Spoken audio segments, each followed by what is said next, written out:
কি ধরনের চুক্তি হতে যাচ্ছে সেটা নিয়ে উদ্বেগ, আমরা জানি উদ্বেগ, বিভিন্ন ধরনের প্রশ্ন।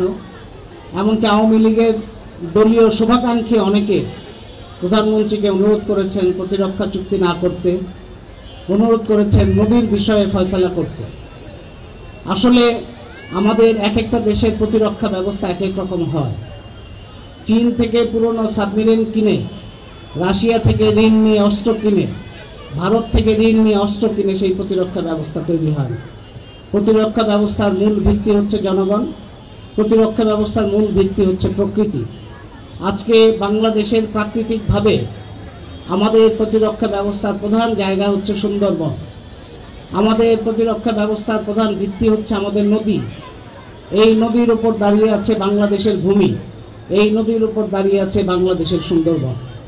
সেই সুন্দরবন বিনাশী প্রকল্প একদিকে করে নদী বিনাশী বিভিন্ন ধরনের চুক্তির মধ্যে মাথা সমর্পণ করে তারপরে প্রতিরক্ষা চুক্তির কথা বলা, এর চাইতে প্রতারণার প্রহসন আর কিছু হতে পারে না। আমরা আজকে এখান থেকেও প্রধানমন্ত্রী শেখ হাসিনাকে বলি যে আপনার অস্ত্র কেনার প্রতিরক্ষা চুক্তির দরকার নাই। আপনি আমাদের যে প্রতিরক্ষা ব্যবস্থা সুন্দরবন, সেই সুন্দরবনকে রক্ষার জন্য রামপাল বিদ্যুৎ কেন্দ্র বাতিলের সিদ্ধান্ত নিয়ে দিল্লি থেকে ফিরে আসেন। তাহলে সেটাই হবে বাংলাদেশের প্রতিরক্ষা রক্ষার জন্য সবচাইতে বড় চুক্তি।